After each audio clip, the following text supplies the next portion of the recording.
In the years following O.J. Simpson's death, his former Las Vegas residence remained an object of morbid curiosity. Though far from the infamous Rockingham estate where the 1994 murders of Nicole Brown Simpson and Ron Goldman took place, this house carried its own eerie legacy. For years, it sat vacant, bought and sold in whispers, shuffled between LLCs and investors who never stayed long. Eventually, it fell into the hands of David and Lisa Mercer, a middle-aged couple from San Diego looking for a fresh start. David, a retired firefighter, was drawn to the property's seclusion, while Lisa, an interior decorator, saw potential in its sprawling open floor plan and Mediterranean-style architecture. But what should have been a dream home soon turned into a nightmare. Started small. Lisa often found doors unlocked when she was certain she had locked them. Lights flickered despite brand-new wiring. And there was a smell, something faint but unmistakably metallic, lingering in the air. Then came the shadows. Lisa would catch glimpses of movement in the hallway, just beyond her line of sight. She convinced herself it was her imagination. Until one night, while working late in her home office, she saw a reflection in her computer screen. A dark figure standing behind her. Whipping around, she found nothing but an empty room. David was the skeptic, the grounded one. "Ghosts don't exist," he would say, shaking his head at Lisa's growing paranoia. That changed after the night in the backyard. Late one evening, while having a cigarette by the pool, David saw someone moving near the edge of the property. A man, tall, broad-shouldered. The figure walked with an eerie deliberation, his face obscured by shadow. David called out, assuming it was an intruder. No response. He stepped forward and the figure vanished. A rush of cold air blew past him, making the hairs on his arms stand on end. For the first time, David felt something he couldn't explain. The couple's daughter, Emily, a 17-year-old high school senior, visited on weekends. She refused to sleep in the guest bedroom after her first stay. She awoke to the sound of heavy breathing. Deep labored just outside her door. Assuming it was her father, she called out no answer. Then the doorknob twisted.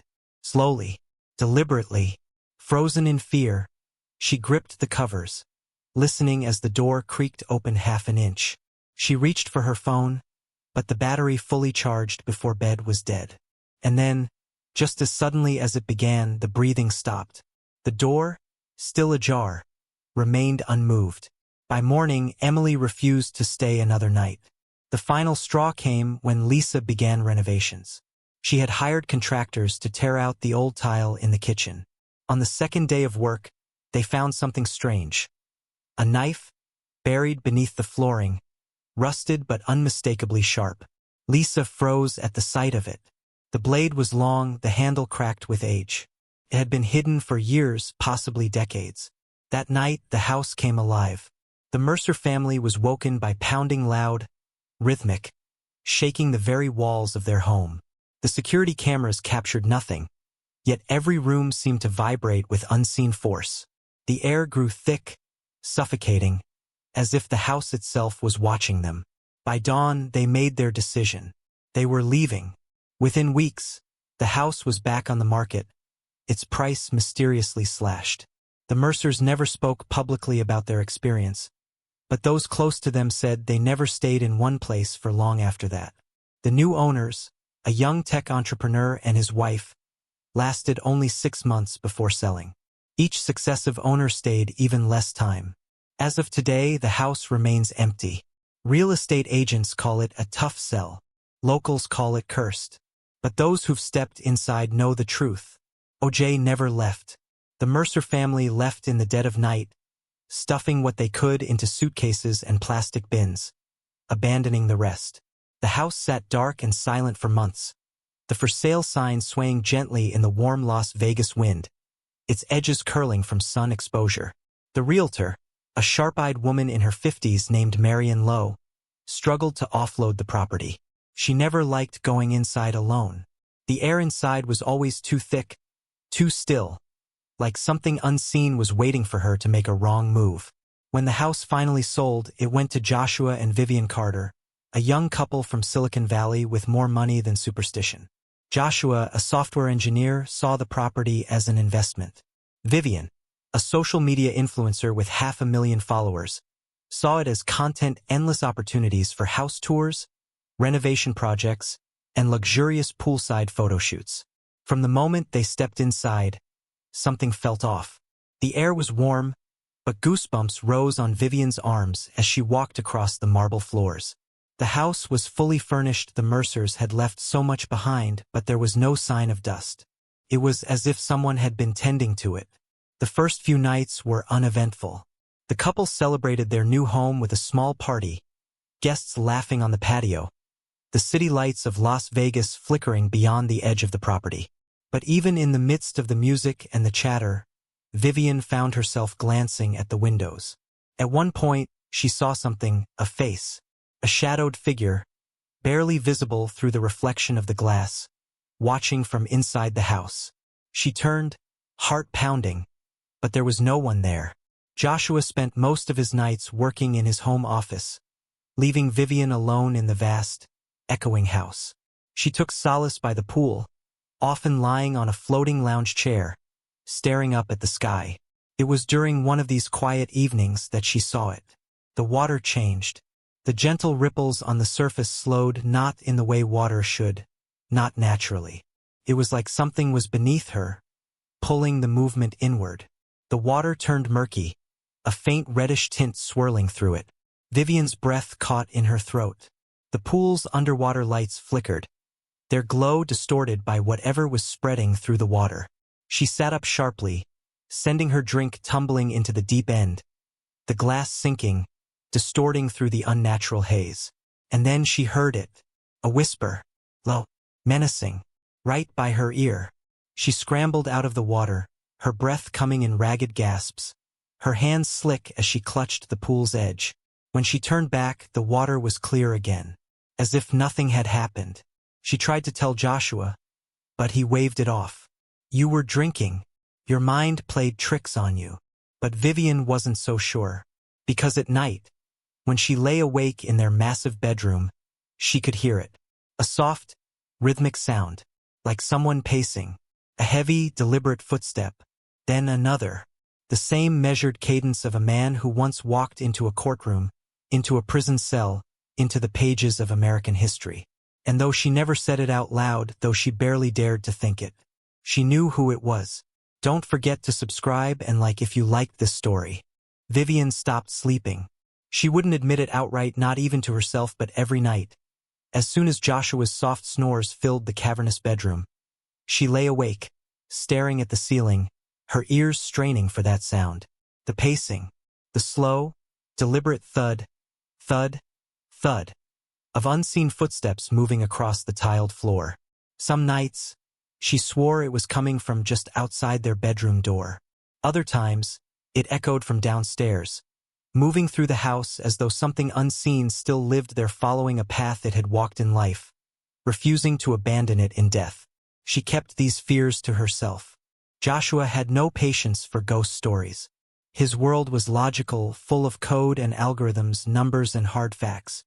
He dismissed her concerns the same way he had dismissed the pool incident.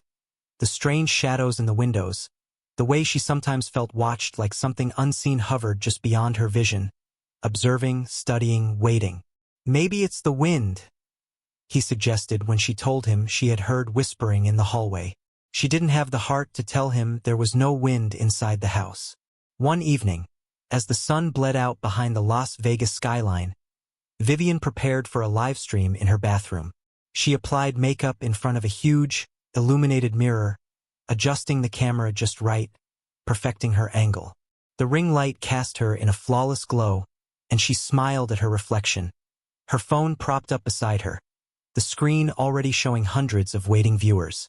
She hit start. "Hey guys," she said, her voice honeyed, bright, a carefully crafted persona. "I have the most insane skincare routine to show you tonight." As she spoke, a smell curled into her nostrils. Metallic, faint at first, then stronger, rusty, thick, coppery. She faltered, blinking, glancing around the room. The bathroom was pristine, her white towels folded neatly, candles flickering on the counter. There was nothing that should smell like that. Her phone dinged. A new comment. "What's that behind you?" Her stomach twisted. She turned, heart hammering. But there was nothing, only the glossy black marble of the shower door, reflecting her own silhouette. "No, seriously. Look." Another comment.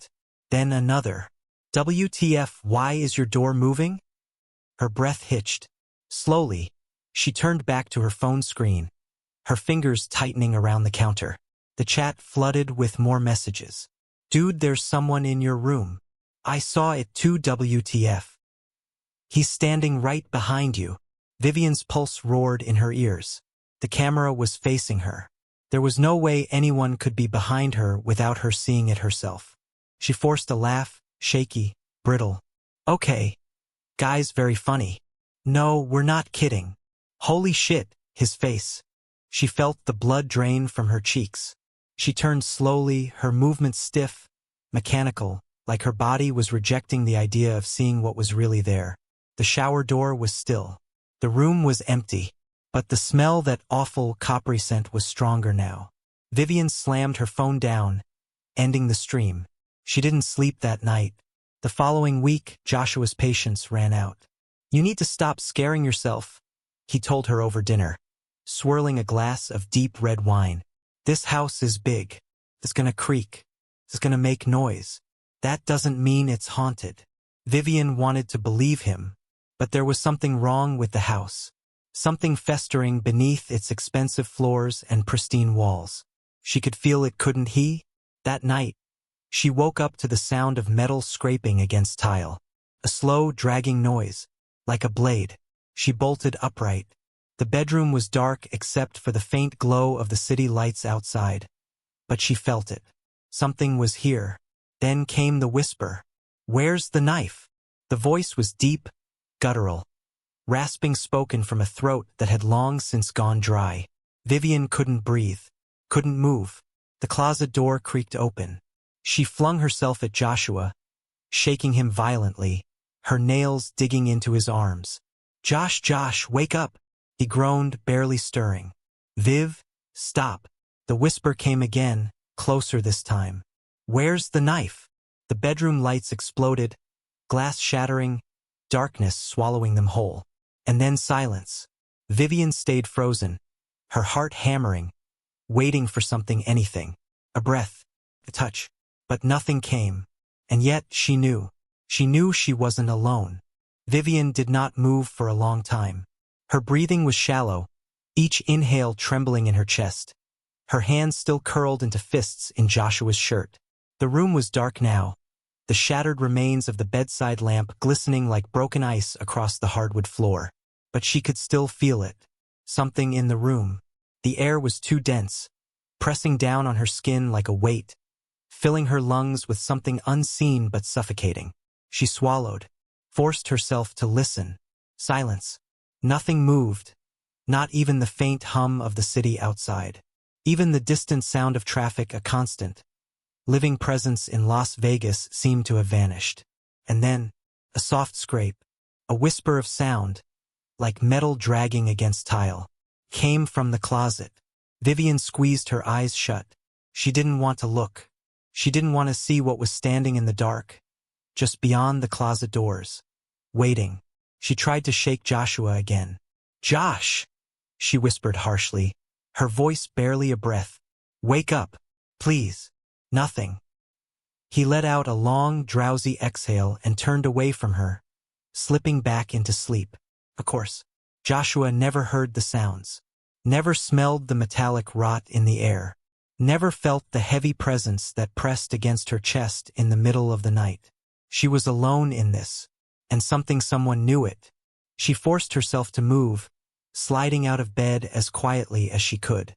The floor was ice cold under her bare feet, the silence of the house stretching around her, swallowing even the sound of her breath. She took a step forward. Then another. The closet door was open just a crack, a thin sliver of darkness where the dim light from the streetlights didn't quite reach. It hadn't been open before. She was sure of it. She reached a hand out, hesitated. Her fingers trembled in the air just inches from the door. She could feel it now, the space beyond that thin sliver of wood too deep. As if the closet wasn't just a closet anymore, but a hollow tunnel of something else entirely, stretching beyond the boundaries of the house, pulling inward, waiting for her to step inside. She inhaled sharply and shoved the door open. The darkness swallowed her. For a moment, nothing happened. The closet was just a closet. Shelves of neatly folded clothes. A row of Joshua's pressed shirts, perfectly spaced. A pair of sneakers left askew on the floor. But the air was colder here. And then, the mirror. She hadn't noticed it at first. A full-length standing mirror pushed into the corner, reflecting back the dim glow of the hallway. It had been here when they moved in, something left behind by the Mercers, its frame carved with ornate, curling patterns that looked like twisting vines. She had barely given it a second thought before. But now it looked wrong. Vivian took a step closer, staring at her own reflection. She looked off. Too pale, her dark hair clinging to her face as if she had just stepped out of the shower. Her nightshirt wrinkled, her collarbone too pronounced under the dim light. But it was her, wasn't it? She lifted a hand. Her reflection did not. A cold shock of fear ripped through her. Her breath caught in her throat. Her reflection stood completely still, staring at her with dark, sunken eyes. Vivian took a step back. The reflection did not. Then slowly, smiled. A wide, stretched grin that was not hers. A sound rose in her throat, something between a whimper and a scream. But before she could turn, before she could tear her gaze away from the horror of that too wide grin, the reflection moved. It stepped forward. But Vivian did not. It stepped out of the mirror. She did not remember running. She did not remember how she ended up downstairs, her feet slamming against the cold tile, her heart trying to break through her ribs. But she was there. The kitchen. The darkness around her felt alive, shifting, curling against her skin like unseen fingers. The air smelled sharp, metallic, wrong. And then she saw it. The knife. It was lying on the kitchen island. The one they had found under the tiles. The rusted blade gleamed under the glow of the refrigerator light, long and wickedly sharp despite its age. Her breath was a ragged, uneven thing, her chest rising and falling too fast, her pulse hammering against her temples. It wasn't here before. She was sure of it. They had thrown it out, hadn't they? A whisper curled through the air behind her. "Where's the knife?" She turned, her hands clutching the edge of the counter. The kitchen was empty, but she could feel it. Something standing just beyond the edge of the shadows. Watching, waiting. Her fingers brushed the knife handle. The second she touched it, the whisper came again right at her ear this time. "You have it now." And the lights flickered out. The darkness swallowed the kitchen whole. Vivian couldn't move, couldn't breathe. The knife in her hand felt wrong. Its handle slick, as if coated in something warm, something fresh. And then, footsteps, heavy, measured, coming toward her from the hallway. She squeezed her eyes shut. "It's not real. It's not real." A deep, ragged breath sounded just behind her ear. "You know what to do." She spun, swinging the knife wildly. The lights flashed back on. Joshua stood in the doorway, eyes wide, chest heaving. "Jesus, Viv. What the hell are you doing?" Vivian blinked. The knife trembled in her grip. Her breath came in shallow gasps. The kitchen was empty. No footsteps. No whispers. But the knife. The blade was clean. But the smell still lingered, thick and suffocating. She dropped it, clattered to the floor. Joshua stepped toward her cautiously, concern etched in his face. "Viv, you're scaring me. Maybe we should." A loud bang echoed through the house. Upstairs. The bedroom. They both froze. Joshua swallowed hard, then squared his shoulders, forcing a nervous chuckle. Probably just the AC. Vivian didn't answer, because as she looked past him, down the dark hallway beyond the kitchen, she saw it. A tall, shadowed figure standing at the foot of the stairs. Watching them, the grin on its face was wide, unnatural, and in its hand, a knife, the same knife she had just dropped. The lights flickered again, and then, everything went black. Don't forget to subscribe and like if you liked this story.